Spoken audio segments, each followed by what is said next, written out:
So, Xbox and Bethesda's E3 showcase has come and gone, so it's time to go back and scrub through this and give my thoughts about each thing they showed. Overall, I thought it was a pretty great show. I'd probably give it like a 7 to an 8 out of 10. I think it just was just barely not like a knockout punch like it could have been. But let's get started right from the beginning. So the first part that's interesting is Todd was the first one to come out. I think everyone just assumes Phil is always the first one on stage. Also, I thought about this. Isn't it a big waste of money to have the stage when there's no audience? Like, they built the stage just to film on because of the COVID measures. It seems like a huge waste of money. So Todd immediately comes out of the gate with Starfield, which I was not expecting. I thought that for sure that would be at the end of the show. But what they showed of like the Creation Engine 2 looks way better than the first one, but they really didn't show a lot. It was just a teaser. It's Bethesda's first new franchise in 25 years. There was no gameplay, it was just a cinematic trailer, but for only being a cinematic, I think it really sets the tone for what this game is going to be like. It just looks like Mass Effect with a much, much bigger scale. And if that's actually in engine, that's really impressive looking. But you can't really tell. It might just be full cinematic and they're kind of fibbing to us about it being in game. When it says in engine, it's kind of wishy-washy. But from what they've shown, it looks cool. Another thing that's cool about it is it's coming out on 11/11/22, the what is that? The 11th anniversary of Skyrim. That's kind of crazy to have a firm release date that far ahead. So don't expect Elder Scrolls 6 for a very long time, everyone. And this was the first one that says coming to Game Pass, and then they dropped the nuke on us. Boom, Xbox exclusive. I can hear the salt flowing from here. There was tons of speculation that there's no way they wouldn't put it on PlayStation, but I remained firm that no, I think they spent that much money. Since they spent that much, they're not going to not have it be exclusive. That'd be crazy. But some people held firm that no, I think it was just they were just in denial. But what does that mean for Elder Scrolls 6? Do you think that'll be exclusive? Because that would move units. Imagine the sales for Xbox if that happens. And then next up they showed Stalker 2, which I'm very interested in. I've never played Stalker 1. It's like a cult classic. Apparently this company had been trying to make this game for a long time, and now they finally can. It's so weird to have two Chernobyl games coming out. There's Chernobylite and then this. But this looks like a much higher budget Chernobylite. It looks gorgeous. I mean, look at the gameplay that they showed. So this is definitely one that I'm interested in. I think they'll make it approachable even if you've never played the first Stalker. Hopefully they'll re-release it so people can actually play that first. It'd be a nice addition to Game Pass to just play Stalker 1.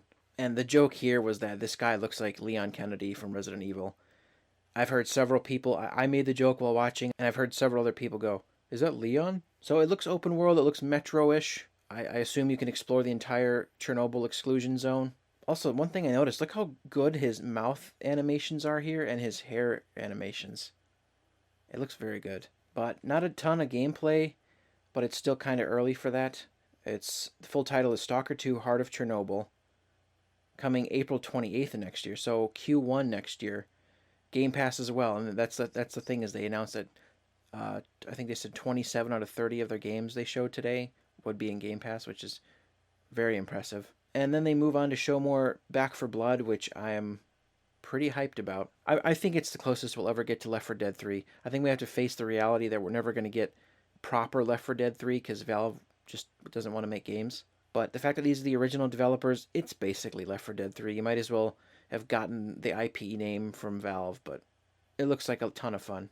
It's finally going to replace Killing Floor 2 for a lot of people. People have been playing Killing Floor 2 for a while to scratch that Left 4 Dead itch, and I feel like this is going to be the new game for that.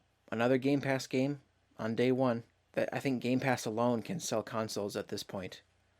Like, after this show, you can't say that there is not insane value when it comes to Game Pass.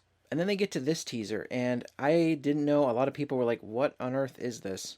It plays a really great song that I can't play here because it'll be copyright struck. But it pans over to the word Avalanche, and I'm like, oh, okay, so there was a code name for a game being worked on by Avalanche called Project Typhoon, and I assume that's what this is. I was kind of hoping for maybe a second Mad Max game, but then it shows this board, and there's like some kind of heist happening, and I'm like, okay, maybe a Payday type game. But then it pans up to the word Contraband, and it's like, okay, that doesn't give me anything. I don't know what it's about, don't know how it plays. But it's just this thing called Contraband. Game Pass day one. I skipped over it, but it said it's a co-op open world game. This was one of the biggest surprises of the show. Sea of Thieves announced this new update, and what's funny is I was watching this with a friend, and he called it. First of all, this narrator talking, initially I was like, that sounds like that one chick, I think her name's Tia Dalma from Pirates of the Caribbean. I was just thinking they were copying them. Didn't think anything of it. And then a little bit later, they one of the pirates they show, and my friend was like, Jack Sparrow, like joking as a meme. And then lo and behold, they show an arm coming out of a cell, and look who it is. It's Jack Sparrow. What a genius idea for a crossover. Rare backed up the dump truck of money to Disney, or maybe even vice versa, and said, let's make a deal. And they got Johnny Depp to come back to voice Jack. They got the dude that plays Gibbs to voice him. I think those might be the only two actors. You even can actually go to Tia Dalma's hut, it looks like. I hope Blackbeard and some of the other characters in here, Barbossa. But then you got villains, or you got mermaids, like from the fourth movie. You got the weird aquatic pirates from the second movie. And then you have Davy Jones himself and the Flying Dutchman, which is going to be awesome to see in game. I wonder if Bill Nighy came back to voice him. But what a brilliant idea. Like, this is definitely going to get more people to play this game now. And it's been a long time since a proper Pirates of the Caribbean game, not counting the Lego one. So this is basically the next best thing. They even have the Trident from the really bad fifth movie. This will definitely get me to jump back in. Sea of Thieves, A Pirate's Life, an original epic story. So I'm wondering if it's like a miniature campaign almost. And it's coming soon. It's June 22nd for free, which is amazing. And then they have maybe the weirdest trailer I've ever seen for the entire mainline in the Yakuza saga. And the person I was watching this with was not fazed by this at all because he's played these games, but I just kept going, what? Like the whole time because weird and wacky crap happens. There's like flying lobsters. There's a chicken that fires an egg out of itself. I have no idea what's happening. This looks like whoever made this game was on crack when they made it, but I don't really have anything else to say about it except it's one of the weirdest things I've ever seen. And then we get to a highlight of the show for me, which I'm not going to say much about it here because I'm going to make a separate video talking about in depth about Battlefield. But what an amazing gameplay reveal this was. It's so funny. There's people that have never played Battlefield games before. They're not really a fan of the franchise. Who, when they saw that cinematic trailer, they're like, yeah, but that's not really what the game's going to play like, right? It's not going to look anything like that. Man, you can tell they were not familiar with the franchise if they thought that, because yes, it is. Crazy cinematic things like that happen in every match. That's what we love about Battlefield. So I loved it, but that's really all I'm going to say because I'm going to make another video about that. And then after Battlefield, they showed off this game again, 12 minutes, which has an incredible cast. They haven't showed it off in a while, but I was kind of intrigued by it. But, I mean, just look at the names it's got in this game. You got James McAvoy, Daisy Ridley, Willem Dafoe. It's an interactive thriller about a man trapped in a time loop. It's it looks interesting, but and it's coming soon in August, so I'll definitely try that. And also Game Pass. They're really making this thing extremely valuable. Then they jump into Psychonauts 2, which I don't have much to say about because I've never played the first one, and it's some wacky Double Fine hijinks, which is fine for people that like that, but I just have never played any Double Fine games. There's a place for that on the market, though. So anyone that played the first one on the original Xbox, I'm happy for all those people that have been waiting for this game. Who knows, I might go back and try the first one and then play this one. But that one's also coming day one on Game Pass. It's really their biggest selling point is Game Pass. And that's coming August 25th, so another late summer game. And then Pete Hines came out. It was weird to watch Bethesda and Xbox's show kind of intertwine like this. It's never been done. But it is kind of awkward that if they were to take Bethesda out completely, then Xbox's show would have been very light because they're almost like 60% of the show. But they announced all these games coming out on Game Pass for PC and console, but I was kind of sad to see Fallout 1 and 2 only on PC because I kind of wanted to try them on Xbox. And then he announced Doom Eternal's getting an update with ray tracing. It was really just him talking about updates to their games. And he was wearing a shirt that I knew for sure was going to come into play later. It was a tease for their game that they tease at the end. They had some Fallout 3 inspired DLC for Fallout 76, which I don't know much about because I have not played either game. But I guess that got some Fallout 3 fans pretty hyped. Then they gave some updates to ESO. Again, something I'm not familiar with. And then there was this game that I'm kind of interested in playing, mostly with members of my family, because it looks a lot like Gang Beasts. I'm actually wondering if it's the same developer, because it looks just like Gang Beasts, but maybe with better mechanics. It's probably the same developer, and you play as like fuzzy animals, so it looks right up the alley of some of my family members. So I'm like, oh, okay, that looks kind of fun to play, and if it's on Game Pass, why not? And lo and behold, it is. It's called Party Animals, coming next year. Then they showed off Hades, which is finally coming to Xbox. It's a game I want to try, even though I'm not a big roguelike person. I still want to give it a shot. Coming August 13th to Game Pass. Then this next thing was actually a big highlight for me. The whole time I was watching this, I was saying to myself, you know what, this looks a lot like Inside, or even Limbo, and so I was like, is this Playdead? But I knew it couldn't be because it said Jump Ship in the beginning, and I'm like, that's probably the name of the developer. But as I'm watching it, I'm like, okay, this looks up my alley because I adore Inside. But as it turns out, Jump Ship is comprised of a former Playdead developer, so that is why it looks so similar. But I am all over this when this comes out, and it's called Somerville, coming next year to Game Pass. You know, play it day one with Game Pass is the new world premiere, because they got rid of that, and to be honest, I kind of missed it. It was a meme. And then, to my surprise and shock, the show didn't end with Halo, but Halo was next.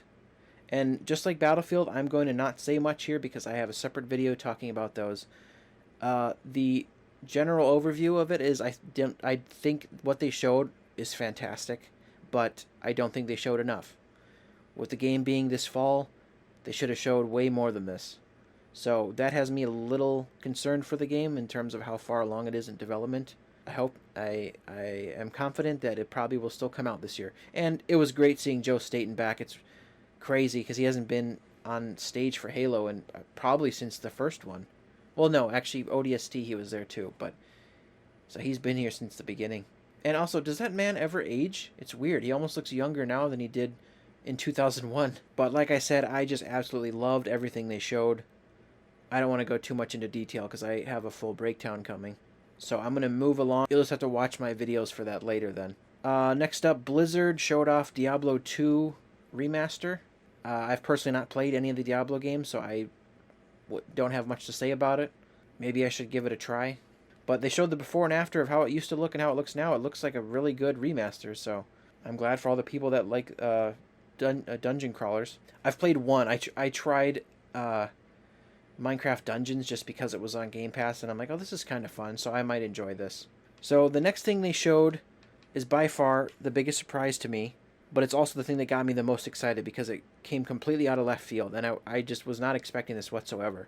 And it didn't hit me for a while watching it because I'm looking at this and I'm not picking up on what it is until suddenly like a huge swarm of rats appears and I'm like, oh, no way, I think this is a Plague Tale 2.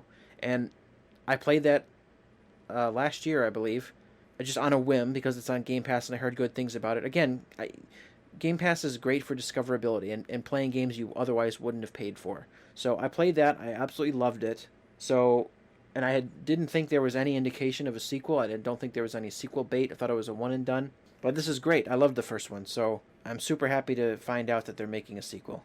Unfortunately, it's not till 2022, though. Maybe it was a game that was a victim of the COVID delays. Which, for having such a bad year last year, it is kind of amazing how many games we still have coming at the end of this year. So I feel like it wasn't impacted too harshly. But that's also a day one Game Pass game, so I'm there, day one. Then they showed off yet again more Far Cry 6, but I don't feel like we need to talk about this at all because I thoroughly covered it in Ubisoft, and we know a lot about this game already, so I'm just going to move right along. After that was Slime Rancher 2.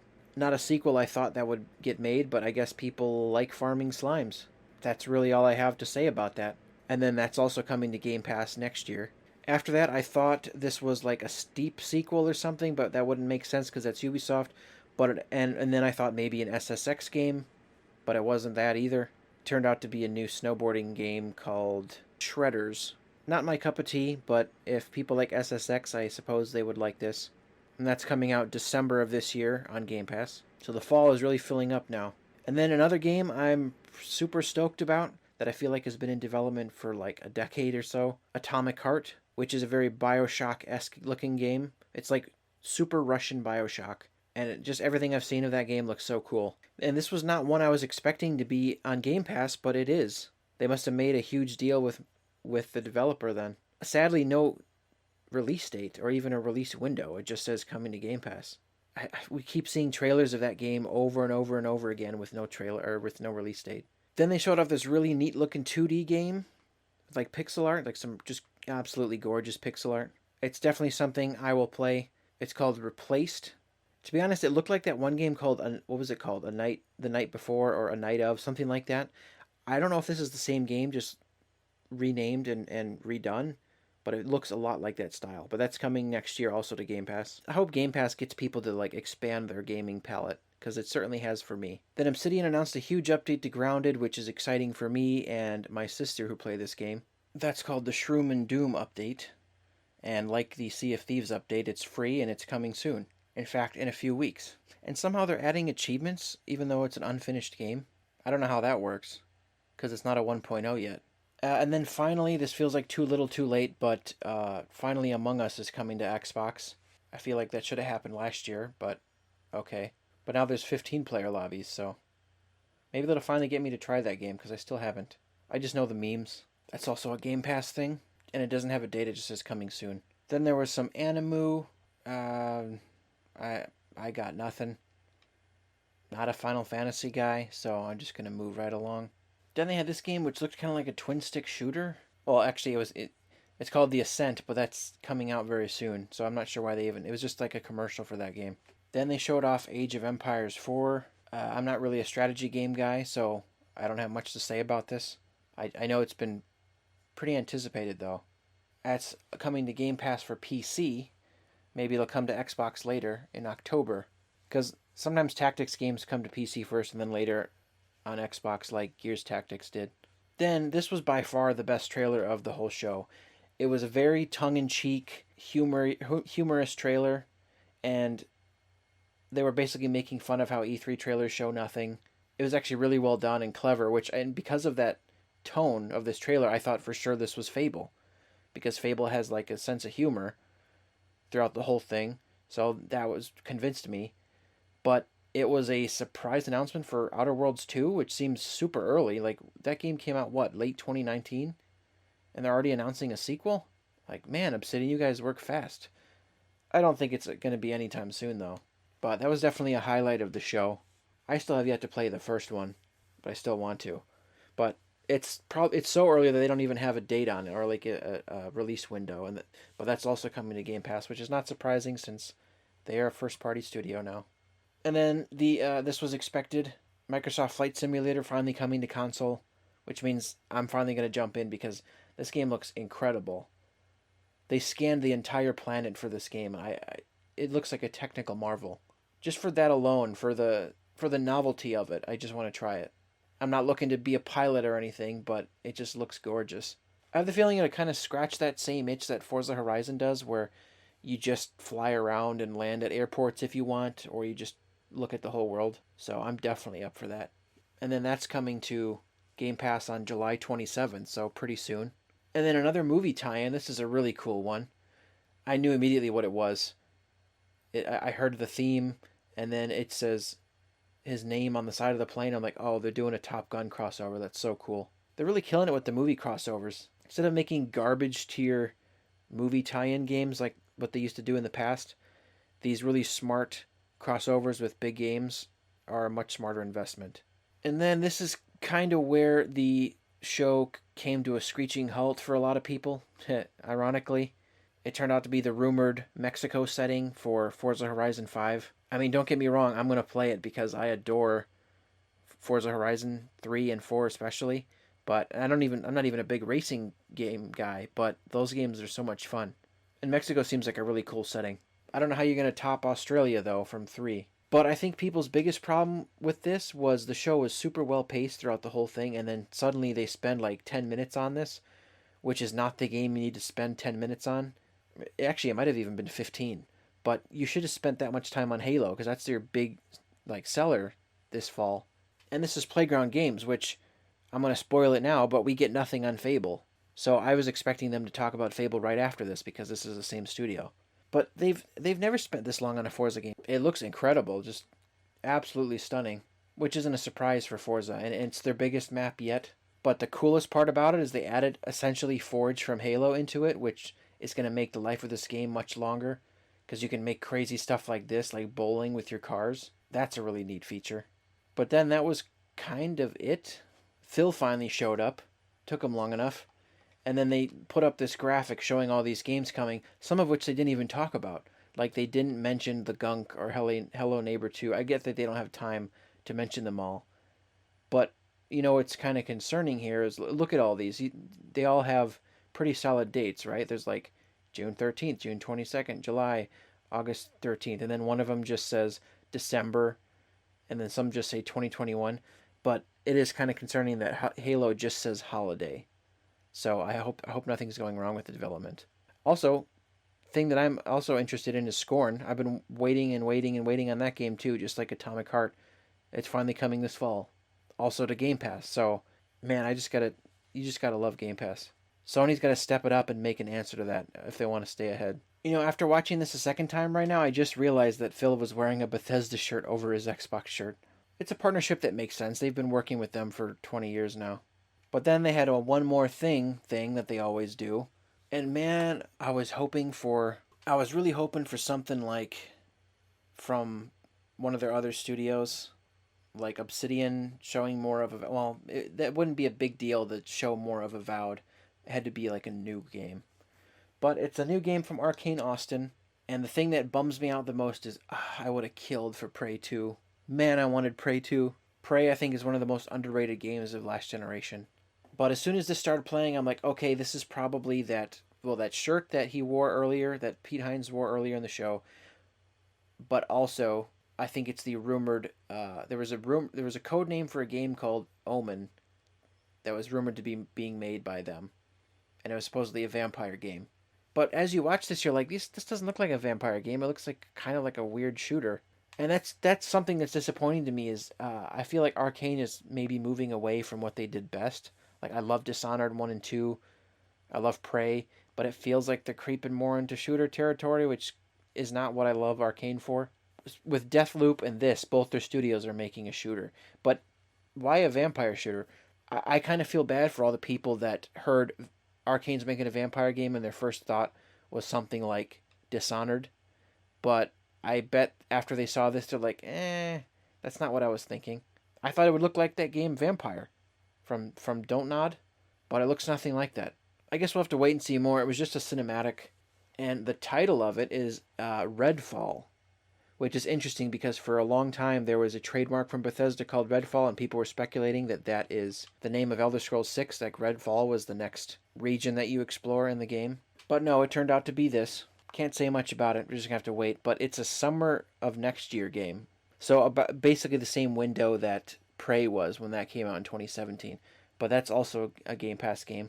So it is awkward because they had a deal with Bethesda, or Sony had a deal with Bethesda. With their other game, their other Arcane game, Deathloop, is an exclusive to PlayStation, I think timed. They definitely put their foot down and like, okay, no, these are all going to be Xbox exclusive. So that sucks for all the PlayStation owners. And that was really about it. They just did a montage after that like they normally do. Like I said, I think the show was solid. It was like a 7 or an 8 out of 10. It was one of their best shows in a few years, I think. And probably due to them buying Bethesda. Like, that's the thing, is you take Bethesda out and it looks very light. So, but they had a first-party problem, so I don't blame them for buying Bethesda, and I think it's actually a good move. But overall, I think this year is actually looking really good. So I looked at a list to familiarize myself again with all of Xbox's studios to see what was missing this show. So we saw 343 say their stuff about Halo. I was right about the Coalition saying nothing. I was also right about Compulsion Games being a no-show.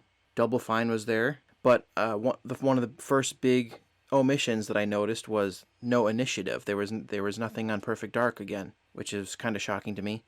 Also, nothing from In Exile. Mojang really didn't say anything. Another big missing thing, no Ninja Theory, no Hellblade 2, which I'm shocked by. Obsidian was there. Playground only showed Horizon. I can't believe there was nothing on Fable. Must be too far out.